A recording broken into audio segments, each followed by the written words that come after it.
Ustaz ingin jelaskan sedikit. Salat duduk di lantai, bagaimana rukuk, bagaimana sujud, bagaimana i'tidal, tidak banyak dipertikaikan. Sebab Nabi dah tunjuk macam itu. Karena Nabi tidak tunjuk macam mana salat di atas kursi, ini yang akhirnya banyak pertelingkahan. Apalagi yang tidak punya ilmu asas tadi. Betul tak? Sehingga sandar sikit batal, sandar sikit batal, sini sangat batal. Rukuk apabila lebih rendah punggungnya daripada sujudnya, batal. Terus terang, Ustaz punya pandangan berdasarkan ilmu yang Ustaz miliki, Ustaz tak setuju dengan menghukum seseorang itu batal. Kasihan orang yang sudah belasan tahun salat di atas kursi. Sedih akhirnya. Betul tak? Tak usah kita macam itu. Malah setuju tak kalau Ustaz katakan, seseorang, 7 orang umpamanya, sederet ini, semuanya mengadu sakit lutut. Berbeza-beza tak kemampuan mereka? Memanglah sakit lutut, mereka akhirnya tak boleh berdiri lama, okey, di atas kursi. Tapi ada tak dari 7 itu yang mampu untuk turun ke bawah untuk sujud? Sujudlah. Mengapa di atas kursi juga? Yang itu kita pertikaikan.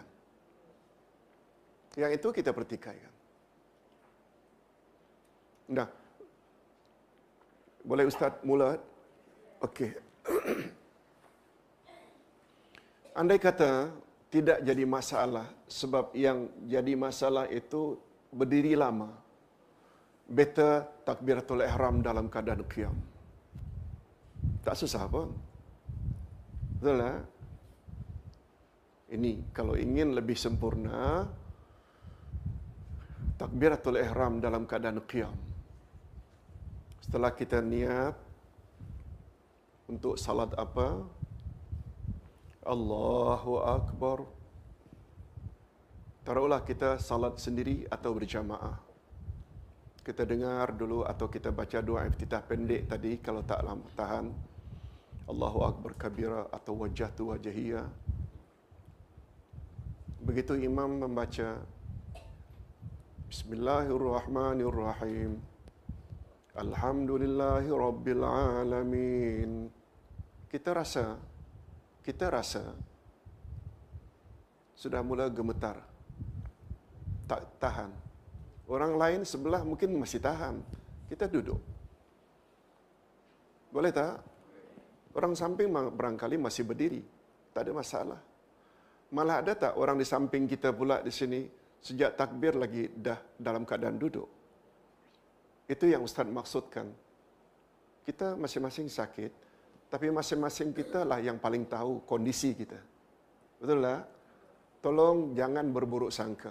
Apalah si fulan itu, apalah. Akhirnya kan tak pasal-pasal dapat dosa kering. Betul tak? Berbaik sangka sajalah.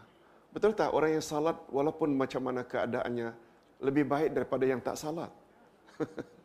Kita kena tengok yang dari itu. Keadaan orang berbeza-beza. Okey. Taruhlah Ustaz sekarang sudah takbir, kalau tak mampu memang duduk saja pun tak mengapa. Ustaz tak berani mengatakan awak mampu berdiri tapi langsung awak duduk lalu batal, tak sah. Ustaz tak berani. Biar serahkan pada Allah Azza wa Jalla. Sebab kemampuan orang berbeza-beza. Cuma Ustaz hanya berani mengatakan kalau mampu berdiri walaupun sebentar, takbirlah dalam keadaan berdiri.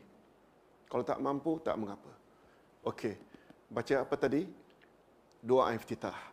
Kalau tak boleh panjang pun, Allahu Akbar kabira. Besar tak ganjarannya tadi? Kemudian surat Al-Fatihah. Kemudian ayat lazim. Walaupun hanya Qul a'udzu birabbil falaq. Cukup.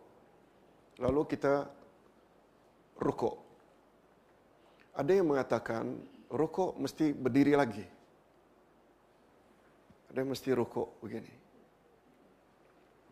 Ada yang mengatakan, boleh saja rukuk. Macam dalam keadaan duduk tadi, usahakan supaya dahi ini setentang dengan tempat sujud. Sebolehnya. baca subhana rabbiyal a'la wa bihamdi beberapa kali. Sami Allahu liman hamidah. Tadi Ustaz dah jelaskan, boleh begini, kalau kita tidak baca yang panjang-panjang, boleh juga lepas saja. Tapi Ustaz lebih memilih begini, sebab ada dalilnya. Kemudian, andai kata kita mampu untuk sujud, bagus tak sujud di bawah? Bagus tak? Iya. Sebab itu hukum asalnya macam itu.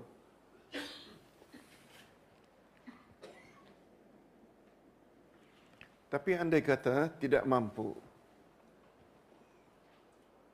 boleh tak kita sujud saja di atas kursi? Dengan syarat, untuk sujud hendaklah lebih direndahkan berbanding rukuk. Boleh faham kan? Rukuk tadi isyarat begitu. Sami Allahu liman hamidah. Allahu akbar.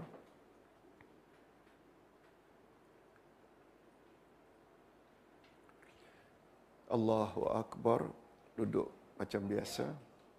Kemudian sekali lagi Allahu akbar. Allahu akbar. Berdiri lagi macam biasa. Kemudian kita langsung boleh tak ke rakaat yang kedua? Setelah sujud yang kedua kita duduk, kan duduk tahiyat awal. Nah, posisi dalam keadaan tahiyat awal, tangan di dada atau di paha. Sebab kita dalam posisi duduk. Ustaz lupa tadi tidak sebut, ketika bangun daripada sujud kedua, rakaat kedua, hendaklah kita duduk. Bagus tak duduk dalam keadaan murabba'? Masih ingat? Masih ingat murabba'? Bersila balik.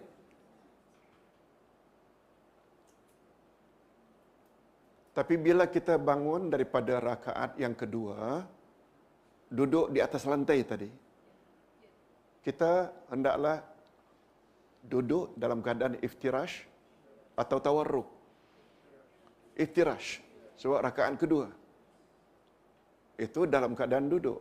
Berbeza tak dengan rakaat pertama?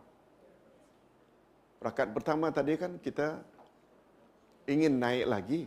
Dari rakaat pertama kan kita ingin naik lagi tadi sebenarnya.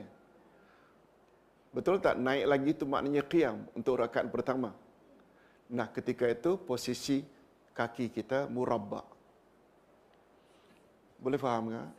Beza apabila kita naik dari sujud kedua untuk rakaat kedua. Itu bukan qiyam tapi duduk. Duduklah, duduk iftirash. Begitu juga pada rakaat ketiga, kalau zuhur, asar, isyak umpamanya. Setelah sujud yang kedua, kalau kita salat di lantai tadi, perlu murabba' lagi tak untuk ke rakaat ketiga? Tapi bila pada rakaat keempat, setelah sujud yang kedua, lalu duduk, kita murabba' ke, iftirash ke, tawarruk? Nah, faham. Betul tak? Itu yang kita perlu tadi sebut itu, duduk ada berapa jenis tadi. Tapi itu semua tidak muncul bila kita salat di atas kursi. Tak payahlah kita naik ke atas kaki. Mesti komen semua orang. Apalah orang itu. Okeylah. Untuk atas kursi barangkali semuanya sama. Apalagi nak iqa'. Iqa' macam mana pula nak naik ke atas ni? Iya, salah terbalik, betul. Lagi teruk sakitnya. Hadirin dan hadirat rahimakumullah. Sekarang sudah faham prinsip dasar lah, prinsip. Adapun sedikit berbeza antara satu dengan lain, kita kena ingat bahawa kesihatan setiap orang tu tak sama. Kita kadang-kadang sujud kerana kita mampu sujud. Ada orang yang hanya sujud di atas kursi saja. Boleh tak? Boleh. Cuma nasihat Ustaz, bagi yang salat di atas kursi, usahakan untuk ambil bahagian tepi. Jangan ambil bahagian tengah. Sebab dia boleh mengganggu. Betul tak? Sama ada sebelah kanan atau sebelah kiri. Tapi kata Nabi, saf sebelah kanan adalah lebih baik. Saf lebih kanan adalah lebih baik daripada sebelah kiri. Itu sebabnya mana-mana masjid Ustaz tengok ada 5 ke 7 berderet, semuanya sebelah kanan. Sebelah kiri juga boleh. Kalau boleh, jangan di tengah lah sebab dia boleh mengganggu. Hadirin dan hadirat rahimakumullah. Ustaz kira penerangan tentang salat duduk di atas lantai dan di atas kursi, setakat itu yang boleh Ustaz sampaikan. Cuma sedikit tambahan. Boleh tambah 5 minit lagi? Satu perkara yang Ustaz belum sebut tadi, iaitu wali Allah ada 2 jenis. Wali Allah ada 2 jenis. Berdasarkan hadis sahih riwayat Imam Bukhari, hadis qudsi. Allah Subhanahu wa taala berfirman. Nabi Muhammad sallallahu alaihi wasallam bersabda bahwa Allah telah berfirman. Maknanya hadis ini hadis apa? Hadis apa? Hadis qudsi. Apa kata Allah? Siapa yang memusuhi wali-waliku, maka aku isytiharkan perang dengan dia. Masih ingat hadirin dan hadirat apa makna wali Allah? Apa makna wali? Orang yang hampir dengan Allah. Orang yang dekat dengan Allah. Itu wali Allah. Syarat utama untuk menjadi wali Allah ada berapa? 2. Masih ingat istilah IT?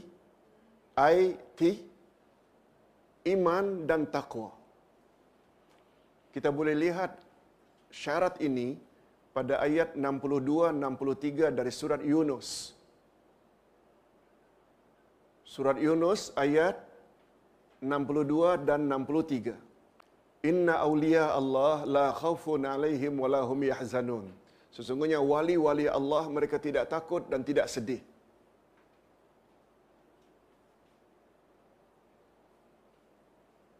Ulaikal ladzina amanu wa kanu yattaqun. Sifat wali Allah amanu, apa makna amanu? Beriman pada Allah, wa kanu yattaqun, dan mereka bertakwa. Iman maknanya akidahnya bagus, kepercayaannya bagus. Takwa, apa makna takwa? Buat apa yang Allah suruh dan jauhi apa yang Allah larang. Namun demikian kata ulama hadis, wali Allah terbagi 2. Coba dengar Ustaz terjemahkan dulu hadisnya. Siapa yang memusuhi wali-wali aku, wali-wali Allah itu bagus tak? Ada berapa syaratnya tadi? 2. Pertama iman, yang kedua, siapa memusuhi wali-wali aku, orang yang baik-baik tersebut, aku isytiharkan perang dengannya. Bahaya tak kalau Allah sampai isytiharkan perang dengan orang tersebut? Coba dengar sambungan hadis. Tidak ada amal saleh yang dilakukan oleh wali-waliku yang paling aku sukai kecuali amal-amal fardu. Tidak ada amal saleh yang aku paling sukai yang dilakukan oleh wali-waliku itu melainkan amal-amal fardu. Apa makna fardu? Termasuk tak salat 5 kali sehari semalam. Termasuk tak puasa Ramadan. Termasuk tak zakat. Termasuk tak ihsan pada ibu bapa. Itu amal-amal fardu. Coba dengar sambungannya. Dan apabila mereka yang telah melaksanakan amal-amal fardu itu tambah pula dengan amal-amal sunat, bertambah-tambah sayangku kepada mereka.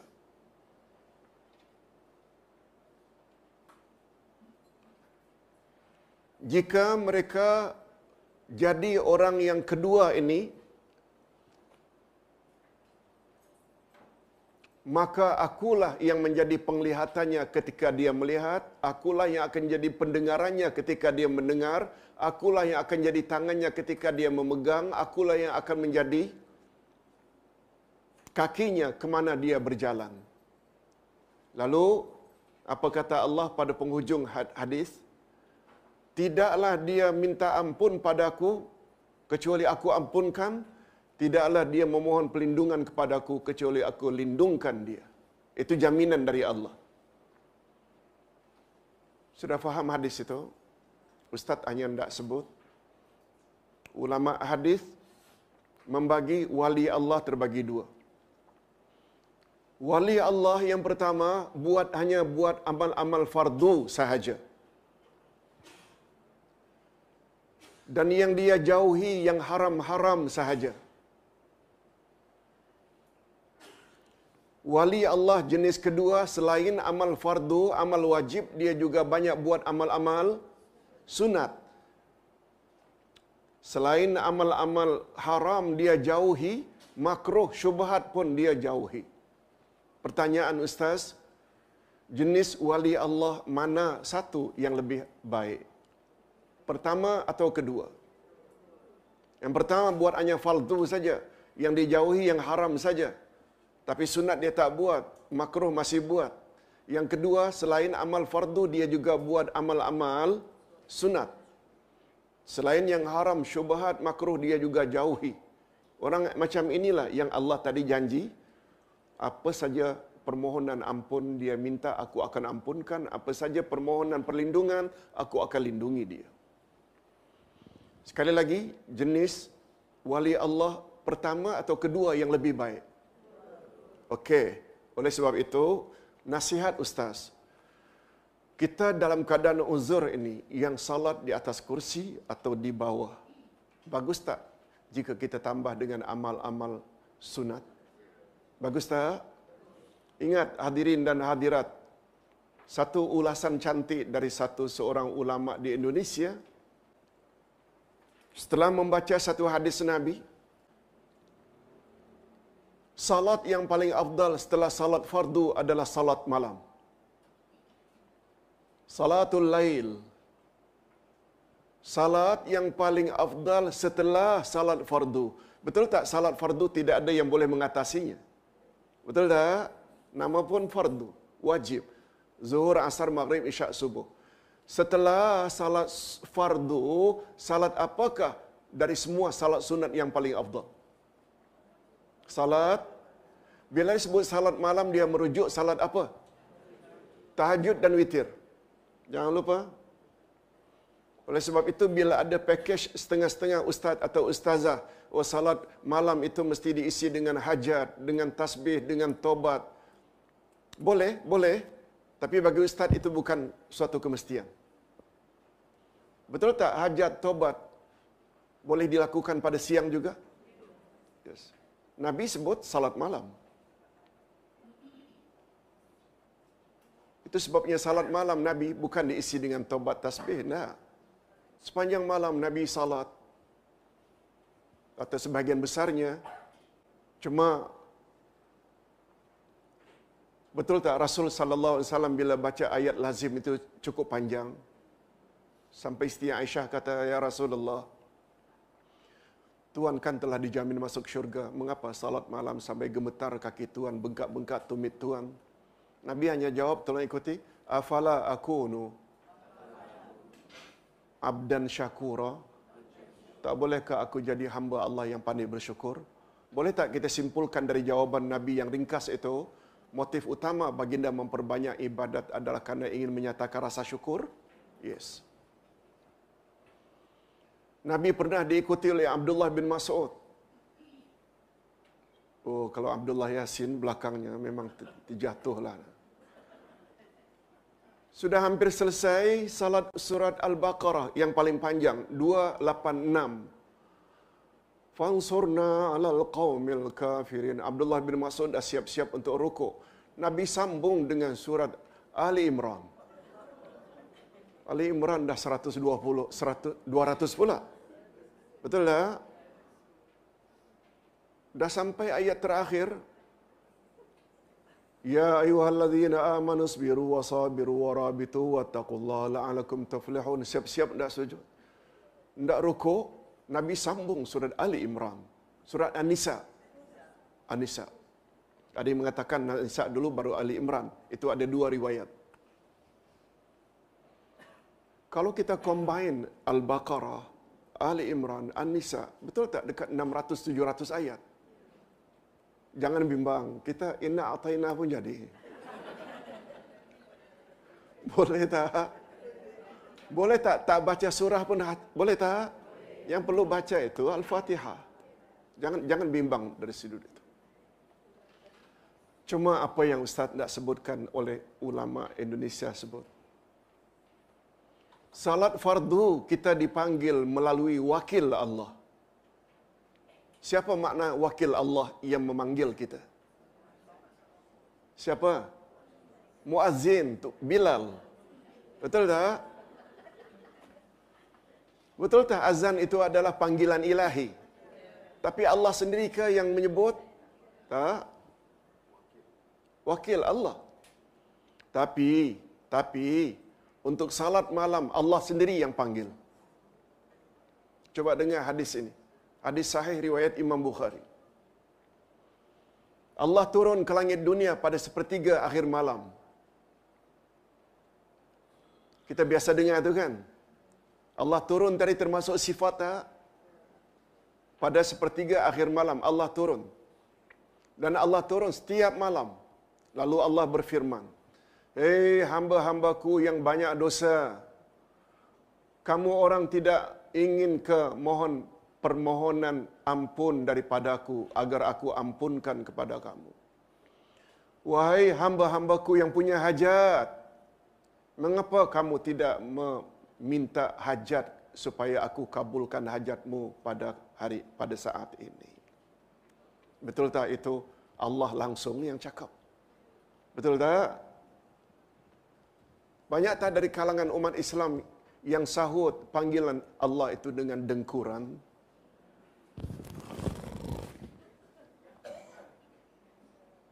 Dengkur saja sampai ke subuh.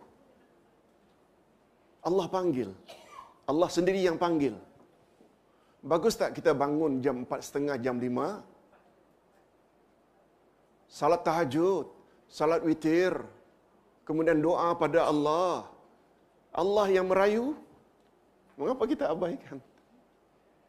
Sekali lagi, ingin jadi wali Allah yang pertama ke atau yang kedua? Yang kedua, kena banyak buat sunat ini. Ustaz kira cukup sampai di sini dulu. Mudah-mudahan dengan ilmu yang Ustaz sampaikan tadi, pertama ilmu dulu, kemudian praktikal. Insya-Allah kita akan selamat dunia dan akhirat. Sekian dulu. Wassalamualaikum warahmatullahi wabarakatuh. Minta maaf, Tuan Haji Muhammad Nur minta izin sebab ada hal yang perlu beliau selesaikan. Kita tutup dengan tasbih kafarat. Subhanakallahumma wa bihamdika asyhadu an la ilaha illa anta astaghfiruka wa atubu ilaik. Assalamualaikum warahmatullahi wabarakatuh.